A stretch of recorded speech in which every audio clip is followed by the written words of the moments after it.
ஓம் சிவாய.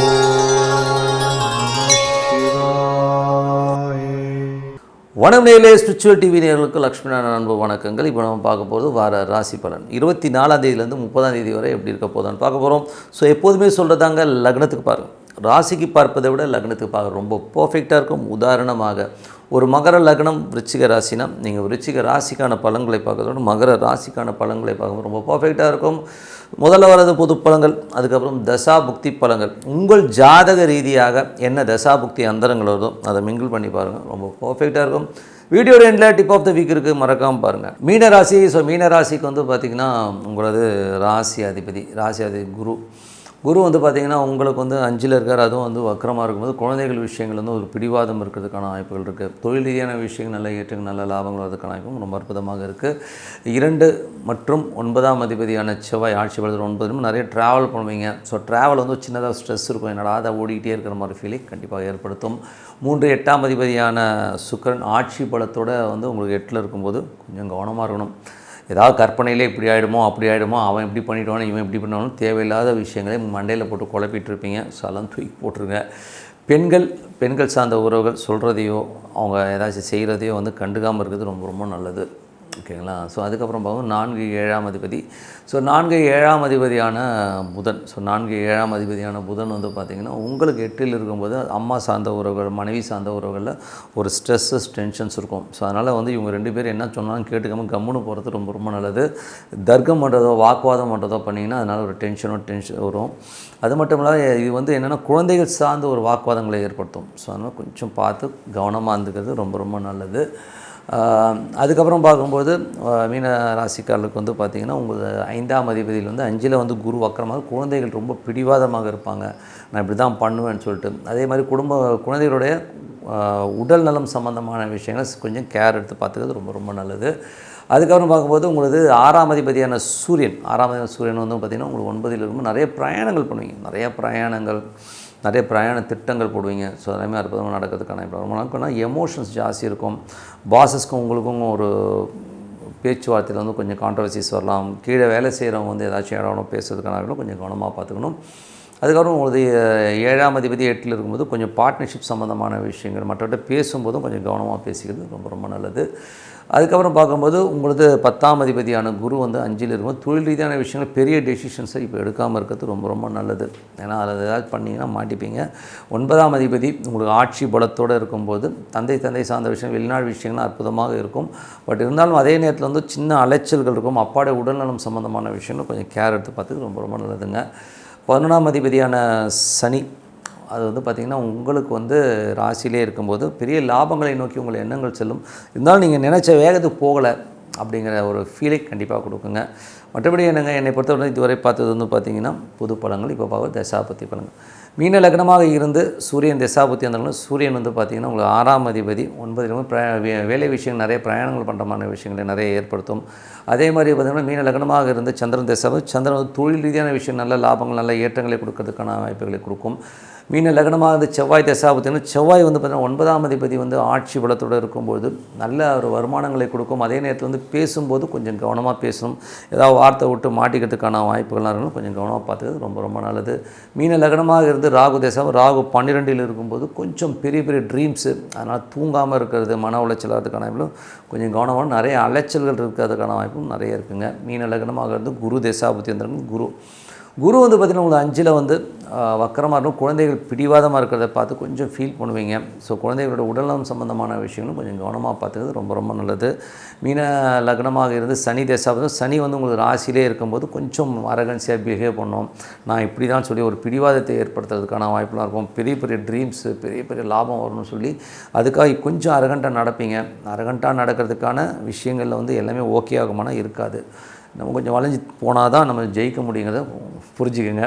அதுக்கப்புறம் மீன லக்னம் வந்து புதன் தசாபுத்தி. புதன் வந்து பார்த்திங்கன்னா 4 மற்றும் 7ஆம் அதிபதி 8ல் இருக்கும்போது அம்மா ஒய்ஃப் சம்மந்தமான விஷயங்கள் பெண்கள் விஷயங்கள் ரொம்ப கேர்ஃபுல்லாக. நீங்களே பெண்ணாக இருந்தீங்கன்னா ரொம்ப ரொம்ப ஸ்ட்ரெஸ்டாக இருக்கும். வெளியில் ஆளுங்கிட்ட பேசும்போது கொஞ்சம் கவனமாக சூழ்நிலை பார்த்து பொறுமையாக பேசுறது ரொம்ப ரொம்ப நல்லது. மீன லக்னமாக இருந்து கேது வந்து 6ஆம் அதிபதி வந்து சுக்கிரனுடைய சாரத்தில் போகும்போது கொஞ்சம் கவனமாக இருக்கணுங்க. ஏன்னா வந்து வேலையில் வந்து தேவையில்லாத ஒரு ப்ரெஷர், லீகல் சம்மந்தமான விஷயங்கள், செக்ஸ் சம்மந்தமான விஷயங்கள், டாக்குமெண்ட் சம்மந்தமான விஷயங்கள் எல்லாம் மாட்டிப்பீங்க. அதில் கொஞ்சம் வேலையில் வந்து எதுவும் கொக்குமாக்கு பண்ணாமல் இருந்தீங்கனாலே போதும். கடன் சம்மந்தமான விஷயம் கொஞ்சம் அலர்ட்டாக இருந்துங்க. மீன லக்னமாக இருந்து சுக்கிரன் திசை சுக்கிரன் 8ல் இருக்குங்க. ஸோ தேவையில்லாத ஒரு கற்பனையிலே ஒரு டென்ஷனு ஸ்ட்ரெஸ்ஸஸோ ஏற்படுறதுக்கான வாய்ப்பெலாம் இருக்குன்னா கொஞ்சம் கவனமாக இருந்துங்க. இல்யூஷனில் போகாதீங்க. எது உண்மைங்கிறத வந்து யோசித்து பார்த்து முடிவு பண்ணுறது ரொம்ப ரொம்ப நல்லது.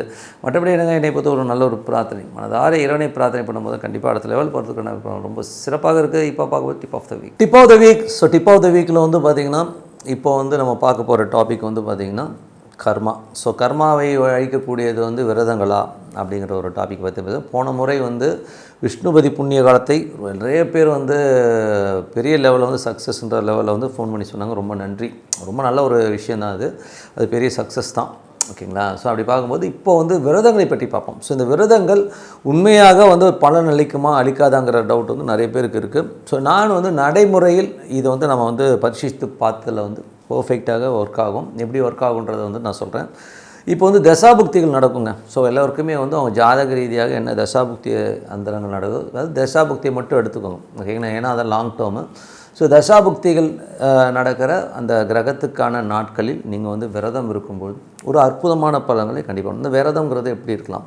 2 விதமான விரதங்கள் இருக்குதுங்க. சுத்தமாக ஒன்றுமே சாப்பிடாமல் பச்சை தண்ணி கூட குடிக்காமல் இருக்கிறது வந்து ஒரு விரதம் இருக்குது. நான் வந்து அதை இது பண்ணுறதில்ல. ஏன்னா வந்து அது உங்களுக்கு நிறைய அசிடிட்டி ப்ராப்ளம் உருவாக்கும், கேஸ்ட்ரிக் உருவாக்கும். அதனால் தண்ணி குடிங்க. ஸோ சாப்பிடாதீங்க. வெறும் தண்ணி, அதாவது ஜூஸ் கிஸ்லாம் குடிக்கக்கூடாது. வெறும் தண்ணி மட்டும் குடிச்சிட்டு ஒன்று காலையிலேருந்து சாயங்காலம் வரை இருக்கிறது. ஸோ அது ஒரு டைப்பு. இன்னொன்று 24 ஹவர்ஸ் இருக்கிறது ரொம்ப சூப்பர். அது வந்து பார்த்திங்கன்னா இந்த விரதத்தின் முக்கியத்துவமே என்னென்னா அந்த பெயின் அனுபவிக்கிறது. இந்த விரதம் பசியுடைய கொடுமை இருக்குது பார்த்திங்களா, அந்த பசியுடைய கொடுமையை அனுபவிக்கிறது தான் வந்து இந்த விரதத்துடைய ஸ்பெஷாலிட்டியே.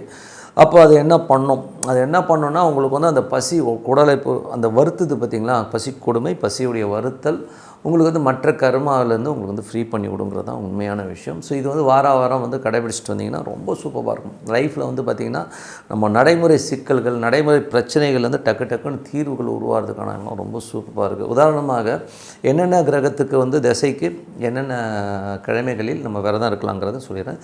இது வந்து ஒரு ஜென்ரல். இன்னும் வந்து நீங்கள் ஹாரோஸ்கோப் பிரகாரம் பார்க்கும்போது இன்னும் சூப்பராக அது இருக்கிற இடத்த வச்சு பார்க்கலாம். பட் இப்போ ஜென்ரலாக எனக்கு வந்து அதெல்லாம் தெரியாதுங்க. ஜென்ரலாக சொன்னால் போதுன்னா உங்களுக்கு சூரிய திசா புத்தி அந்தரங்கள் நடக்கிறவங்க வந்து ஞாயிற்றுக்கிழமைகளில் வந்து விரதம் இருந்தீங்கன்னா அது ரொம்ப சூப்பரான பலன்களும். ஸோ ஞாயிற்றுக்கிழமை ரொம்ப கஷ்டமான நாள் சார், எங்களால் இதெல்லாம் கஷ்டம் சார் அப்படின்னு சொன்னீங்கன்னா சூரியனுடைய நட்சத்திரங்கள் வர நாள் செலக்ட் பண்ணிங்க. சூரியனுடைய நட்சத்திரம் வர நாட்கள் என்னென்னா நீங்கள் டேட் கேலண்டரில் பாருங்கள். ஸோ அதில் வந்து சூரியன் நட்சத்திர காலங்க. அது என்னென்ன நட்சத்திரம் வரும்? கார்த்திகை வரும், உத்திரம் வரும், உத்திராடம் வரும். ஸோ இந்த 3 நட்சத்திரம் வர நாட்களில் எனக்கு ஞாயிற்றுக்கிழமை இருக்க முடியாதுன்னா இந்த 3 நட்சத்திரம் வர நாளில் வந்து விரதம் இருங்க. ஸோ அது வந்து காலையிலேருந்து சாயங்காலம் இருக்கலாம், இன்னொன்று 24 ஹவர்ஸ் இருக்கலாம். சப்போஸ் நான் வந்து இந்த ப்ரெஷர் மாத்திரை போடுறேன், சுகர் மாத்திரை போடுறாங்கன்னா தயவுசெய்து நீங்கள் விரதம் இருக்காதீங்க. ஏன்னா வந்து அது அட்வைசபிள் இல்லை. ஏன்னா அது தேவையில்லாத காம்ப்ளிகேஷன்ஸ் உருவாக்கும். ஸோ அதனால் இது இல்லாதவங்க உங்களுக்கு ஹெல்த் கண்டிஷன் நல்லா இருக்குது அப்படின்னா நீங்கள் இருக்கலாம். அதுக்கப்புறம் சந்திரனுடைய தசாபுத்தி அந்தரங்கள் நடக்கிறவங்க வந்து நீங்கள் வந்து திங்கட்கிழமைகளில் வந்து அந்த விரதங்களை இருக்கிறது ரொம்ப சிறப்பு. அதே மாதிரியே வந்து பார்த்திங்கன்னா புதனுடைய தசாபுத்தி அந்தரங்கள் நடக்கிறவங்க வந்து பார்த்திங்கன்னா நீங்கள் வந்து புதன்கிழமைகளில் வந்து பார்த்திங்கன்னா நீங்கள் வந்து இருங்க. ஸோ அது வந்து பார்த்திங்கன்னா ரொம்ப அற்புதமான பலன்கள் இருக்கணும். ஏன்னா புதன் வந்து பார்த்திங்கன்னா கல்விக்காரகன். அது மட்டும் இல்லை நர்வ் சம்மந்தமான பிரச்சனைகள் இருக்கிறவங்க நல்ல ரிலீஃப் கொடுக்கும் இந்த விரதங்கள். ஸோ புதன் தசாபுத்தி அந்தரம் நடக்கிறவங்க வந்து புதன்கிழமைகள் விரதம் இருங்க. அதே மாதிரி வந்து பார்த்திங்கன்னா செவ்வாய் தசாபுத்திகளும் செவ்வாய்க்கிழமைகளில் வந்து விரதம் இருக்கணும்.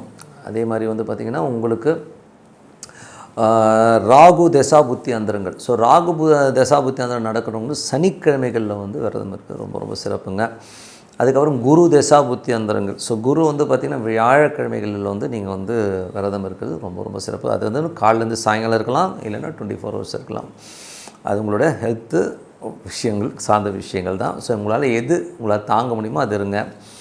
அதே மாதிரி சனி தசாபுத்தி அந்தரம் நடக்கணும், சனிக்கிழமைகள் வந்து விரதம் இருக்கிறது ரொம்ப சிறப்பு. இது மட்டுமல்ல கேது தசாபுத்தி அந்தரம் நடக்கிறவங்களுக்கு வந்து பார்த்திங்கன்னா உங்களுக்கு வந்து செவ்வாய்க்கிழமைகளில் வந்து அந்த விரதம் இருக்கிறது ரொம்ப நல்லதுங்க. சுக்கிரன் தசாபுத்தி அந்தரங்கள் நடக்கிறவங்களும் வந்து வெள்ளிக்கிழமைகளில் வந்து உங்களுக்கு வந்து அந்த விரதங்கள் இருக்கிறது ரொம்ப சிறப்புங்க. ஸோ இது வந்து இந்த எல்லா கிரகத்துக்கான கிழமைகள் அதுக்கான விரதங்களை சொல்லும். ஸோ இந்த விரதங்கள் எப்படி பண்ணணும்னு சொல்லிட்டேன். ஒன்று 12 ஹவர்ஸ், அதாவது காலையில் 6 மணிலேருந்து சாயங்காலம் 6 மணி வரை அந்த விரதத்தை இருங்க. அதுவும் உங்களது குலதெய்வத்தையோ இறைவனையோ வந்து நினச்சிருக்கிறது ரொம்ப ரொம்ப நல்லது. தண்ணி குடிங்க, ஓகேங்களா? வெறும் எம்டி ஸ்டொமக்கில் இருக்காதீங்க. எவ்வளோ வேணால் தண்ணி குடிங்க, அது பிரச்சனை கிடையாது. ஸோ அது வந்து உங்களுக்கு வந்து அந்த பசி வருத்தல்ங்கிறது உங்கள் கர்மாவை கண்டிப்பாக போக்கும். அது மட்டும் இல்லாமல் ஜென்ரலாகவே வந்து ஒரு விஷயம் இருக்குங்க, உங்களுக்கு வந்து குடல் சுத்தமாகும். நம்பர் 1. ஏன்னா வந்து இருக்கிற வந்து கழிவுகள் வந்து வெளியேறும். நீங்கள் விரதம் இருந்து அடுத்த நாள் பாருங்கள், நீங்கள் வந்து அது மோஷனில் வந்து அதோடைய டிஃப்ரென்ஸ் தெரியும். எவ்வளோ குப்பை நம்ம வயிற்றில் குப்பை இருக்கிறது வந்து அடுத்த நாள் தெரியும். அதனால தான் இந்த விரதங்கள் பெரிய பவர்ஃபுல்லாக உங்களுக்கு வந்து வாழ்க்கையில் இருக்கிற கஷ்டங்களையும் நீக்கும், உடல் ரீதியாகவும் வந்து நல்ல ஒரு பெனிஃபிட்டை கொடுக்கும். கண்டிப்பாக வந்து செயல்படுத்தி பாருங்கள், அற்புதமான பலன்கள்லாம் கிடைக்குங்க. ஸோ மீண்டும் ஒரு நிகழ்ச்சியில் சந்திப்போம். உங்களிடம் விடைபெறுவது உங்கள் லக்ஷ்மி நாராயணன். நன்றி, வணக்கம்.